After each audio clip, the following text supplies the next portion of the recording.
네, 오늘 이 밤에 우리가 함께 나눌 하나님의 말씀 시편 126편입니다.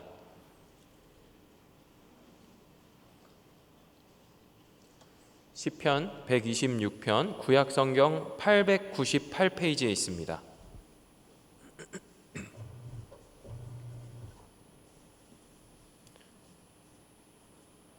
시편 126편 1절부터 6절 짧은 말씀입니다. 제가 봉독하도록 하겠습니다. 여호와께서 시온의 포로를 돌려보내실 때에 우리는 꿈꾸는 것 같았도다. 그때에 우리 입에는 웃음이 가득하고 우리 혀에는 찬양이 찼었도다. 그때에 뭇 나라 가운데에서 말하기를 여호와께서 그들을 위하여 큰 일을 행하셨다 하였도다. 여호와께서 우리를 위하여 큰 일을 행하셨으니 우리는 기쁘도다. 여호와여 우리의 포로를 남방 시내들같이 돌려보내소서. 눈물을 흘리며 씨를 뿌리는 자는 기쁨으로 거두리로다. 울며 씨를 뿌리러 나가는 자는 반드시 기쁨으로 그 곡식단을 가지고 돌아오리로다. 아멘. 제가 아침마다 헬스장에 가서 이제 운동을 하는데요, 어느 날 아무도 운동을 하러 나오지 않는 새벽에 실내 자전거 타기를 하려고 이렇게 앉았을 때입니다. 근데 요즘에 좋은 자전거 운동기구가 헬스장에 많이 있지 않습니까? TV가 잘 나와요. 아침에 TV가 이렇게 틀어져 있더라고요. 그래서 무슨 방송이 나오고 있나 이렇게 봤더니 건강방송이 나오고 있었습니다. 요즘 사람들이 건강을 많이 생각하지 않습니까? 저도 그렇지만 건강을 생각하면서 많은 동호회 취미 활동들이 이렇게 활성화되어 있는데, 그 중에 많은 인기가 있는 동호회가 뭔고 하니 등산이에요. 등산. 혹시 여기 등산하시는 분들 많이 계십니까? 네. 일자산을 등반하시는 분도 계시고 아차산을 등반하시는 분도 계실 테지만 등반하기에는 좀 언덕 같죠? 네, 아무튼 이렇게 산책 삼아서 이렇게 걸어서 올라다니신 등산, 그런 산책 많이 하실 겁니다. 근데 거기서 이 등산 가이드가 거의 복음을 이야기하시는데 제가 감동을 받았어요. 그래서 운동을 열심히 했습니다. 뭐라고 얘기했냐면, 사람들이 산을 많이 타는데 산 초보와 고수의 차이가 뭔지 아냐고 물어보더라고요. 제가 한번 여쭤볼게요. 등산 고수와 등산 초보의 차이가 뭔지 아십니까? 복장 이러면 이제 안 됩니다. 복장은 아니에요. 원래 이제 초보들이 더 화려한 법이거든요, 고수들보다. 복장이 아니라 차이가 뭐냐면 감동받았습니다. 제가 진리라고 했잖아요. 거의 진리에 가까웠다. 초보는 힘들면 아무 데서나 쉰다는 거예요. 근데 고수는 경치가 좋은 곳에서 쉰대요. 저만 놀랬네요. 네. 고수는 경치가 좋은 데를 아니까, 많이 가봤으니까 자주 가는 산의 경치가 어디 좋은지를 알아서 힘들어도 참고 거기까지 가서 쉰다는 거죠. 근데 초보들은 일단 쉬자 하면서 중간중간에 자꾸 쉬고 그런다는 겁니다. 제가 왜 갑자기 산 얘기를 했냐면, 오늘 이 산에 대한 얘기, 물론 산이 방점은 아니지만 이 올라가는 이야기를 좀 해보려고 합니다. 오늘 말씀 이 시편 126편도 마찬가지지만 이 성경책을 보시면 특히 시편 120편부터 130편 이 윗부분에 뭐라고 써 있느냐면 성전에 올라가는 노래라고 적혀 있는 걸 아마 성경책을 보시면 아실 수 있을 겁니다. 오늘 우리가 읽은 이 시편 126편도 이 120편부터 130편 사이에 134편 사이에 껴있는 본문이니까 이 성전에 올라가는 노래 가운데 하나겠죠. 여기 성전에 올라가는 노래라는 표제에서 알 수 있듯이 이 시편들은 성전에 올라갈 때 부르던 노래예요. 실제로 예루살렘 성전은 어느 곳에 위치해 있었냐면 주변부보다 높은 지대에 위치해 있었기 때문에 성전을 간다 그러면 평지를 이동하는 게 아니라 이렇게 등산을 하듯이 올라가야 했던 것이 사실입니다. 그러니까 그런 사실을 반영한 표현일 수도 있겠죠. 그런데 우리가 여기서 신학적인 의미를 더해서 생각해 본다면 단순히 낮은 곳에서 높은 곳이라는 어떤 장소적 이동만을 의미하는 것은 아닐 겁니다. 우리의 마음을 높이는 일이고 우리의 처지와 형편의 낮음을 높으신 주님께로 가지고 나아가는 의미도 여기에 더해서 생각해 볼 수 있겠죠. 또 성전에 올라가는 노래 이 15개의 시편 안에서도 여러 가지 주제로 나눠지는데 그 주제가 이렇습니다. 찬양시, 지혜시, 왕의시, 그리고 애가시 등으로 분류가 되는데 이 시편 126편은 애가시에 속해 있어요. 애가시. 성전에 올라가는 노래인데 애가가 있다. 이 애가는 사랑 애자가 아니라 슬퍼할 애자입니다. 그러니까 슬픈 노래가 있다라는 게 조금 의아하지 않습니까? 그리고 더욱이 오늘 본문 역시 애가시처럼 느껴지지는 않는 게 저의 생각이에요. 특히 오늘 우리가 읽은 말씀 5절과 6절 한번 보시겠어요? 눈으로 한번 보시죠. 우리가 종종 부르던 복음성가의 일부처럼 보이고 그런 의미로 읽히기도 하는 말씀입니다. 울며 씨를 뿌리는 자는 기쁨으로 곡식단을 거두리라는 그 축복에 대한 호소처럼 보이죠. 수고한 것에 대한 보상이 반드시 있을 것이라는 확신처럼 들리기도 합니다. 그런데 애가라니요. 오늘 저는 이 시편 126편을 함께 살펴보면서 이 시를 지어 불렀던 포로 귀한 공동체의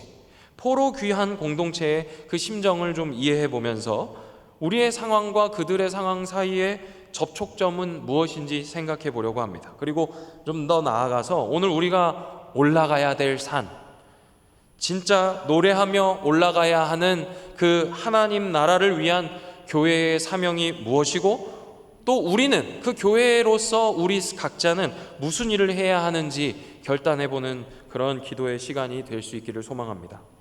이 시편 126편의 배경을 생각해보면 이 시가 애가로 분류되는 것을 충분히 이해할 수 있어요. 이 성전에 올라가는 노래, 아까 말씀드린 시편 120편부터 134편 가운데 유일하게 포로가 등장하는 시편이 이 시편입니다. 우리가 일제강점기를 직접 경험하지 않았음에도 여전히 그것을 가슴 아픈 기억으로 간직하고 있는 것처럼 유대인들에게 바벨론 포로기는 사무치는 기억이에요. 사무치는 기억. 포로로 잡혀갈 때는 어떤 생각을 했겠습니까? 과연 우리는 하나님께 버림받았는가? 이런 생각을 했을 거예요. 하나님이 진짜 우리를 버리신 건 아닌가? 그렇게 자괴감에 차서 포로로 끌려갔을 겁니다. 그렇게 포로로 붙잡혀 있던 그 바벨론 안에서 그들은 과연 우리가 그 하나님의 약속대로 다시 가나안 땅 그 약속의 땅으로 돌아갈 수 있을까라는 질문을 가지고 살았을 겁니다. 그리고 세월이 흘러서 하나님께서 말씀하신 그 회복과 안식의 기간, 그 70년이 다 흐른 뒤에 수룹바벨이라고 하는 사람을 통해서 성전이 재건됐어요. 그 긴 세월을 지나온 이스라엘 백성들 사이의 분위기가 어땠을까요? 그런 여러 질문들을 가지면서 70년을 또 그 포로기를 지내온 그들 사이의 분위기가 어땠을 것 같으십니까? 성전 재건을 위해서 성전 터에 이렇게 주춧돌을 놓는 그 기초를 놓을 때 무슨 생각을 했겠어요? 아마 이랬겠죠. 그래, 이제 다시 시작이다. 그럼 그렇지. 하나님께서 우리를 그냥 버려두시지 않으시지. 이렇게 쾌제를 부르면서 나팔을 불고 찬송하면서 하나님께 경배를 올렸을까요? 네, 맞아요. 그렇게 여호와 하나님께 찬양하고 감사하면서 즐거워했습니다. 그런데 모두가 다 그렇게 찬양하고 기뻐하고 즐거워하지는 않았던 것 같습니다. 이 시편 126편의 배경이 되는 에스라서를 보면 그 당시의 분위기를 유추할 수 있는 장면이 있는데요. 에스라서 3장 12절과 13절입니다. 우리 자막을 보시면서 함께 읽어보겠습니다. 시작. 제사장들과 레위 사람들과 나이 많은 족장들은 첫 성전을 보았으므로 이제 이 성전의 기초가 놓임을 보고 대성통곡하였으나 여러 사람은 기쁨으로 크게 함성을 지르니 백성이 크게 외치는 소리가 멀리 들리므로 즐거이 부르는 소리와 통곡하는 소리를 백성들이 분간하지 못하였더라. 첫 성전을 보았던 사람들은 지금 이 기초가 놓이는 성전의 규모를 보고 눈물을 흘리지 않을 수가 없었더라라는 말입니다. 우리는 굳이 많은 설명을 하지 않아도 이 눈물의 의미가 무엇인지 이해할 수 있어요. 아름다운 솔로몬 성전, 황금으로 치장되어 있어서 화려하기 그지없고 뭇 백성들과 이방 사람들에게 존경을 한 몸에 받았던, 극찬을 받았던, 온갖 보화뿐만 아니라 성전에서 일하는 이들을 위한 각종 기물들이 가득가득 메워져 있던 그 성전, 그 성막의 규정을 뛰어넘을 만큼의 크기와 질로 압도했었던 그 성전을 봤던 그 과거 성전의 영광을 기억하는 이들에게 이 두 번째 성전은 마치 현재 자신들의 처지와 형편에 너무 들어맞아서 눈물이 날 지경이었던 것이겠죠. 교회가 세상의 문화를 선도하던 때가 있었던 것 같습니다. 사회, 경제, 교육, 말할 거 없이 다양한 분야에 인적 자원, 물적 자원을 교회가 다 대고 있던 시절이 있었죠. 소위 한국교회 부흥의 때가 있었습니다. 흔히 세상이 교회를 업신여기지 못했던 때죠. 교회를 다니는 성도인 게 자랑스럽고 어떤 교회를 다닌다는데 자부심을 느끼며 살던 많은 사람들이 있었던 시절이 분명히 있습니다. 그런데 요즘에는 교회 다닌다고 함부로 얘기하기도 어려워진 것 같습니다. 어떤 성도들 가운데는요, 이렇게 얘기하는 사람도 있대요. 교회 다닌다고 말하고 교회 다니라고 말하면 진짜 기독교인 아니라고, 그렇게 말하는 사람도 있다고 합니다. 교회가 지탄을 받습니다. 교회가 문화를 이끌어가기보다 빠르게 변하는 그 문화에 뒤처져서 이제는 흉내내고 따라하기 바빠요. 젊은이들이 많이 하는 페이스북, 인스타 이런 SNS 플랫폼 보면요, 수많은 교역자들, 목사님, 전도사님 할 거 없이 청년들도요, 그 세상 문화에서 챌린지라고 하는 그런 것들을 어떻게든 교회의 방식으로 따라해서 청년들, 젊은이들의 그 공감을 얻으려고 애쓰는 것들을 저도 이렇게 보게 됩니다. 그러면 저도 좀 해보고 싶어요. 근데 몸이 따라주질 않아요. 이게 몸치라서, 제가 늘 나이가 많아서가 아니라 몸치라서 못해요. 그러다 보니까 정체성마저 모호해지고 있습니다. 상황이 이렇다 보니까 교회 안에서도 분열이 있어요. 세상의 문화에 발맞춰서 젊은 세대, 이 시대에 맞는 옷을 복음이 입어야 된다라고 말하는 사람과 그렇지 않은 사람들로 의견이 대립되기도 합니다. 포로에서 돌아온 이스라엘 공동체 안에서 이런 미묘한 다름이 있었던 거예요. 하지만 성전의 이전 영광을 기억하는 이들의 안타까움과 성전의 기초를 놓는 것을 그 자체로 기뻐하는 사람들이 해야 할 일은 딱 하나였습니다. 서로 다른 일을 하는 게 아니라 한 가지 일을 같이 해야 했어요. 그게 뭡니까? 함께 성전을 지어야 하고 그 사명을 완수해야 한다는 동일한 사명에 놓이게 된 겁니다. 다름에 놓여있는 이 두 세대가 하나의 노래를 부르는 거예요. 그 본문이 126편 이 1절부터 6절까지의 말씀이라는 겁니다. 우리 126편 1절부터 3절 말씀을 저와 한 절씩 교독하시고 3절은 함께 읽어보도록 하겠습니다. 자막이 없으니까 성경 말씀을 보시면서 2절을 읽어주시고 3절을 합독하시면 됩니다. 제가 1절 읽습니다. 여호와께서 시온의 포로를 돌려보내실 때에 우리는 꿈꾸는 것 같았도다. 그때에 우리 입에는 웃음이 가득하고 우리 혀에는 찬양이 찼었도다. 그때에 문 나라 가운데에서 말하기를 여호와께서 그들을 위하여 큰 일을 행하셨다 하였도다. 같이 읽습니다. 여호와께서 우리를 위하여 큰 일을 행하셨으니 우리는 기쁘도다. 하나님께서 지금도 우리로부터 듣기 원하시는 찬양이 이것 아니겠습니까? 그렇죠? 그때나 지금이나 하나님은 이 동일한 찬양을 우리로부터 듣기 원하실 겁니다. 그런데 이 126편을 그냥 단순히 성전을 재건한 포로 공동체의 그 막연한 기쁨, 야 우리 이제 다시 성전 짓는다 야호 하는 그런 기쁨과 감동의 찬양으로 생각해서는 안 됩니다. 왜냐하면 아까 말씀드린 것처럼 이미 큰 고통을 당한 이후에 재건하는 성전이고 그 성전에 올라가며 부르는 노래이기 때문이에요. 여러분, 깊은 상처가 났던 자리는요, 아무리 그 상처가 다 아물었다 할지라도 결코 이전과 같을 수가 없죠. 깊은 상처가 났던 자리는 그게 깨끗이 아물어서 이제 다시는 피가 나오지 않고 딱지가 다 떨어져서 건강한 살이 됐다 할지라도 흉이 남아있단 말이에요. 몸의 상처도 그렇지만 마음의 상처, 기억의 상처 역시 그렇지 않습니까? 포로에서 돌아온 이스라엘은 다시 세운 성전을 보면서 마치 상처를 보며 그 상처가 어떻게 해서 났고 얼마나 아팠고 어떻게 치료했는지 그 모든 과정이 떠오르는 것처럼 그 성전을 보며 그들이 왜 멸망당했고 어떻게 다시 이 성전을 지을 수 있었는지를 똑똑히 기억했을 거예요. 결코 이전과 같을 수가 없겠죠.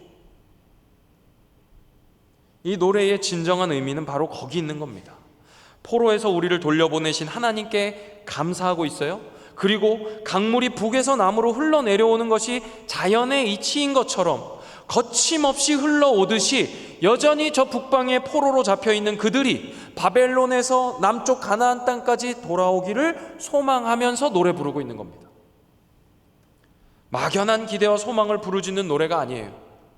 하나님 감사합니다, 기쁩니다, 우리가 성전을 다시 짓다니 이제 우리가 다시 시작해 보렵니다, 이런 노래가 아니라는 거예요. 왜 포로가 되었는지에 대한 기억, 그리고 포로 가운데 있을 때에도 잊지 않으시고 돌이키시는 그 하나님에 대한 기억, 그리고 아직 포로인 이들에 대한 그 간구가 압축적으로 기술되어 있는 말씀이 이 시편 126편인 거예요. 게다가 바벨론 포로 생활에서 돌아온 이스라엘 백성들이 성전을 재건하려고 힘쓸 때 모든 일들이 생각처럼 그렇게 순조롭게 진행되지는 않았습니다. 성전을 지을 때는 사마리아 사람들이 이간질을 하고 회방을 놨고요, 이후에 성벽을 지을 때에는 가나안 사람들이 방해를 했습니다. 그때 그들은 또다시 새로운 질문에 직면한 거예요.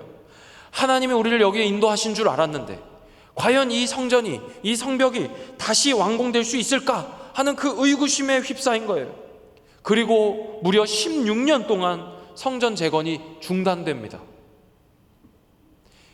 1년 6개월도 아니고 16년이 중단되어 있어요. 점점 이 성전을 재건할 수 있으리라는 희망도 사그라들고 있었겠죠. 그들은 그렇게 하나님이 인도하셨다라는 그 자신감 속에 호기롭게 시작한 성전 재건이지만 그것마저도 만만치 않다는 벽에 부딪혔던 거예요. 그 당시 이 포로 귀환 공동체 사이에서 활동하던 선지자 학개는 이렇게 말합니다. 이 성전의 장래 영광이 전의 영광보다 클 것이다. 얼마나 큰 위로가 되었겠습니까? 앞서 첫 성전의 영광을 보았던 사람들이 기초가 놓일 때 눈물을 흘렸을 때 학개의 이 말을 들으면서 눈물을 흘리지 않았겠습니까? 왜 이렇게 초라한가? 우리 솔로몬 성전의 영광은 어디 갔는가? 슬퍼하고 있을 때 학개가 말하는 거예요. 이 성전의 장래 영광이 전의 그 성전의 영광보다 크다. 그리고 성전 재건의 그 시기가 16년이나 미뤄지고 있을 때 학개가 와서 얘기하는 겁니다. 이 성전의 영광이 이전 성전의 영광보다 클 것이다. 보잘것없어 보이던 그 두 번째 성전의 영광이 크고 웅장하고 화려했던 솔로몬의 성전보다 클 것이라는 그 말이 왕의 입이 아니라 선지자의 입에서 나왔다는 것에 우리는 주목해야 돼요. 스룹바벨의 입에서 나온 게 아니라 선지자의 입에서 나왔다는 것에 우린 주목해야 된다는 거예요. 크기와 규모에 집착하는 정치 지도자가 아니라, 많은 수의 사람에 연연하는 종교 지도자가 아니라, 날마다 하나님이 하시는 그 말씀에 귀를 기울이고 주의 말씀이라면 상황과 배치되는 것이라도 두려워하지 않고 거침없이 전하였던 선지자의 입에서 나온 말이라는 그 사실에 우리는 주목해야 된다는 겁니다.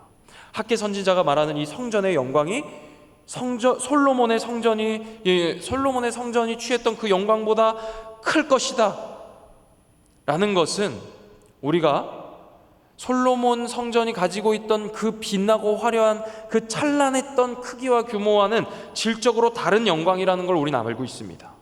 규모와 크기에 달린 영광이 아니라 내용과 내면의 일이라는 걸 학개 선지자가 말하고 있는 거겠죠. 그리고 이 일이 고레스나 다리오의 칙령에 달린 게 아니라 하나님께서 하나님의 시간표대로 일을 해나가고 계시다라는 그것을 말해주고 있다는 것을 우리가 알고 있을 때, 우리는 이 말을 통해 성전의 참된 의미는 약속에 있다라는 것을 알게 되는 겁니다. 포로 귀환 공동체는 이방 제국의 왕의 칙령이 아니라 이 학개 선지자가 전하는 하나님 말씀을 의지했을 때 그 약속을 바라봤을 때 다시 재건할 수 있었어요. 중단됐던 공사가 재개될 수 있었어요. 그러니까 이 시편 126편의 이 노래는 포로였던 자신들을 회복하신 하나님께 여전히 포로와 같이 사로잡혀 있는 이들을 회복시켜 달라는 간구인 것이고, 특히 이 파종의 수고와 수확의 기쁨이라는 이 이미지를 써가지고 기쁨이 전제된 수고의 방점을 찍어서 수고해라, 헌신해라를 얘기하는 게 아니라 네가 얻게 될 그 기쁨이 얼마나 큰 것인지를 강조하고 있는 거라는 거죠. 기쁨이 있을 거니까 수고하고 눈물을 흘리는 일 기꺼이 감수해야 한다는 인과론이 아니라는 거예요. 농부는 수고하여 파종할 때 뭘 기대합니까? 늘 수확할 걸 기대하면서 씨를 뿌립니다. 그리고 수확기가 되면요, 언제 내가 수고했냐는 것, 수고하고 흘렸던 그 땀이 언제 흘렸냐는 듯이 기뻐한다는 겁니다. 이 수고하여 기쁨으로 단을 거두어 돌아올 것이다, 이 말은 6절의 이 말은 1절에 돌아온다라는 말과 대꾸를 이루어서 이 시편 126편 전체가, 이것을 노래하는 이들 모두가 돌아오는 것을 바라보게 하는 그런 말씀입니다.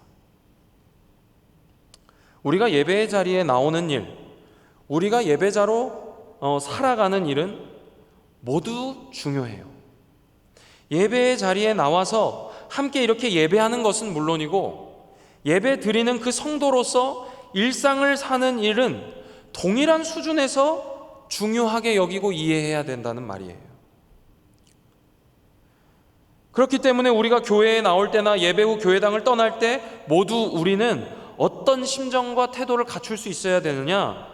바로 이 시편 126편을 부르던 이 포로 귀한 공동체와 같은 자세를 가져야 돼요. 그게 뭐예요? 포로된 자에게 구원을 주시는 이에 대한 확신과 감사, 그리고 여전히 포로와 같이 사는 우리들에 대한 그 회복이 절실하게 요구된다라는 그 필요성을 강구하는 것, 그것이 우리에게 필요한 자세라는 겁니다. 이것이 오늘 말씀의 핵심입니다. 교회당으로 나올 때든지 교회당을 나설 때든지 우리는 매 순간 매 시간 구원하시는 하나님의 능력과 그 약속이 없으면 살 수 없는 이들이라는 의식을 가지고 살아야 됩니다. 의식을 가지고 살아야 돼요. 우리가 올라가야 하는 산은요, 우리가 이 찬양을 부르면서 올라가야 되는 산은 정복하고 극복하고 쟁취하고 승리해야 하는 산이 아니라, 우리가 올라가야 하는 산은 그리스도께서 죽으신 골고다 언덕이에요.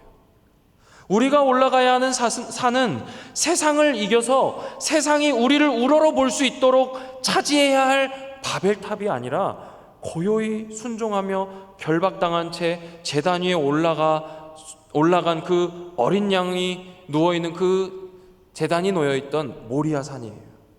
우리가 올라가야 하는 산은 문 나라와 백성들이 두려워 떨고 위세와 기세 앞에 바짝 엎드려 절하도록 위화감을 만들어내는 그런 피라미드 꼭대기가 아니라 하나님의 말씀을 두려워할 줄 알고 주의 임재를 사모해야 하는 신의 산이에요.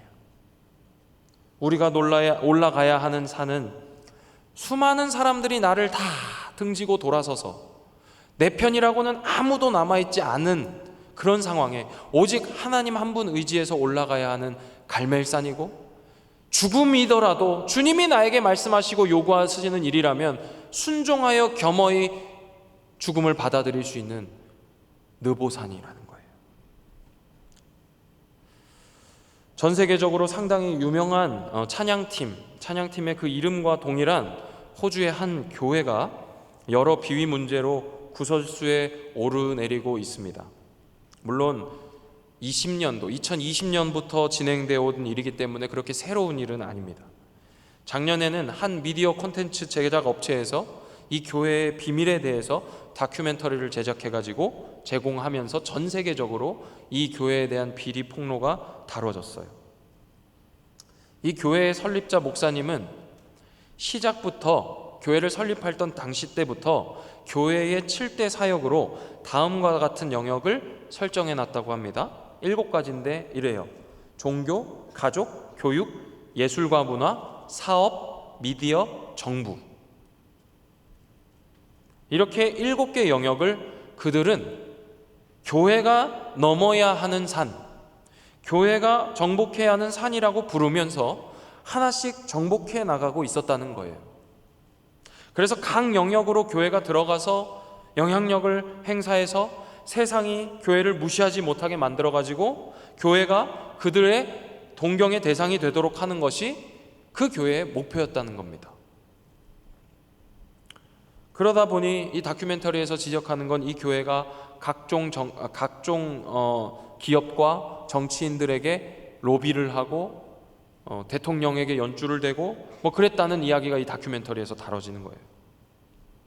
근데 이 교회가 시작부터 이걸 목표로 삼았다는 거죠. 하지만 성도 여러분, 놀라운 건 이 지상의 교회인 우리가 취해야 하는 영광, 그리고 우리가 추구해야 하는 영광은 그렇게 세상을 압도해서 세상으로 하여금 존경을 받고 동경의 대상이 되고 롤모델이 되고 교회를 부러워하고 하는 그런 영광이 아니라는 겁니다. 주의 말씀이 우리에게 가르쳐 주시는 그 신자가 얻는 영광은 아쉽게도 이 땅에서 맛보기 어려운 영광이에요. 우리가 너무나 잘 아는 말씀인데 고린도후서 2장 14절 말씀, 그 말씀에 사도 바울은 이렇게 기록합니다. 항상 우리를 그리스도 안에서 이기게 하시고 우리로 말미암아 각처에서 그리스도를 아는 냄새를 나타내시는 하나님께 감사하노라.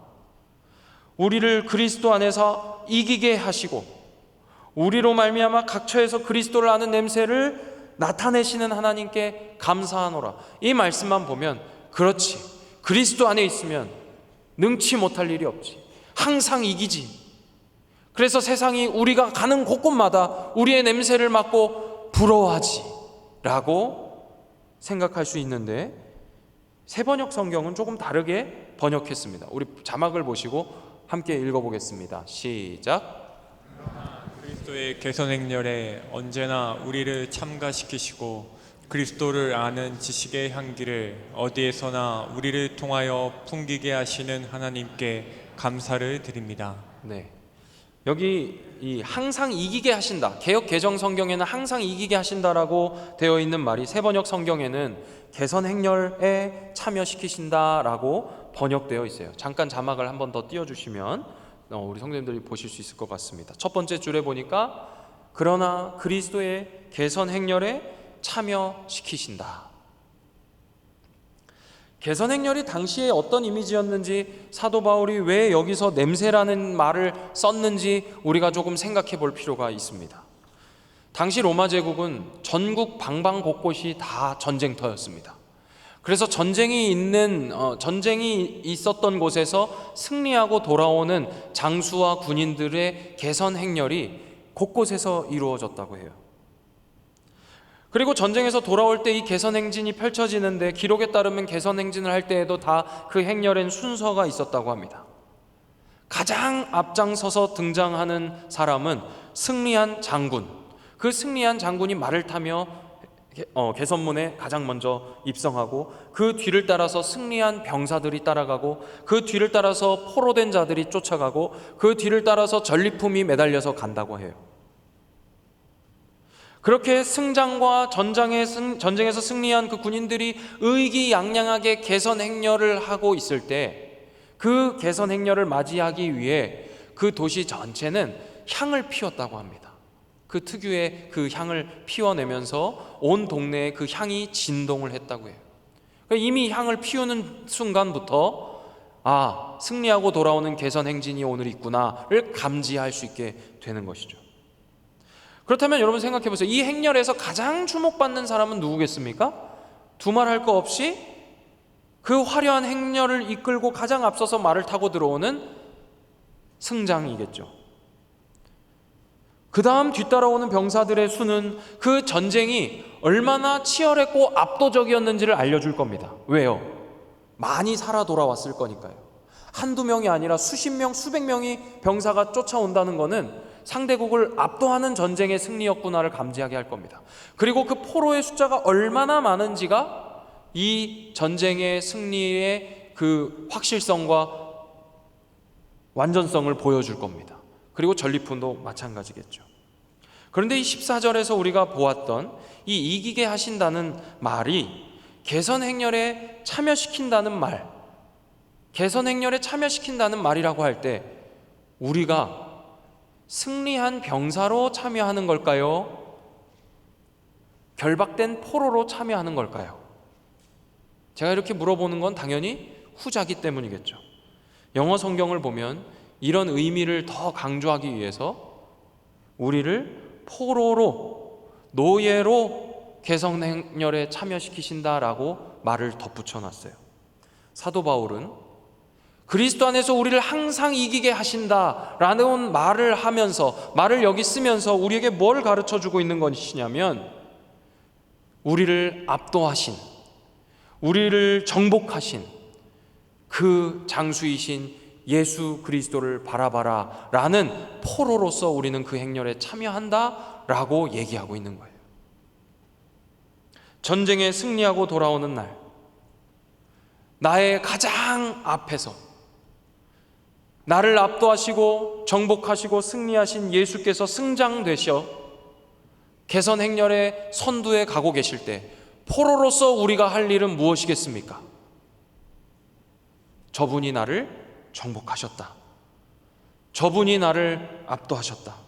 나는 저분에게 완전 정복당한 패자다 하는 심정으로 그분의 영광을 위하여 개선 행렬에 참여한다는 말이에요. 사도 바울이 보았던 자기 정체성은 바로 이겁니다. 내가 그리스도와 함께 세상을 정복하고 세상을 다스리고 세상 가운데 왕노릇하는 그러한 사도로 부름받았다는 것이 아니라 내가 이 땅에 살아가는 동안에 해야 될 일, 예수를 자랑하고 예수를 드러내고 그렇게 나를 정복하신 분을 쫓아가는 일, 그것이 나의 영광이고 그것이 나의 기쁨이다 말하고 있는 겁니다. 사랑하는 여러분, 정복당한 자로서 우리가 교회에 나와 하나님께 감사하고 세상에 나갔을 때에도 하나님의 구원을 자랑하는 것, 그것이 시편 126편을 부르며 성전에 올라가는, 예배의 자리로 나아가고 예배자로 살아가는 그런 신자의 자세인 줄 믿음으로 고백하게 되시길 축복합니다. 우리 함께 찬양하겠습니다. 함께 찬양하실 찬양의 제목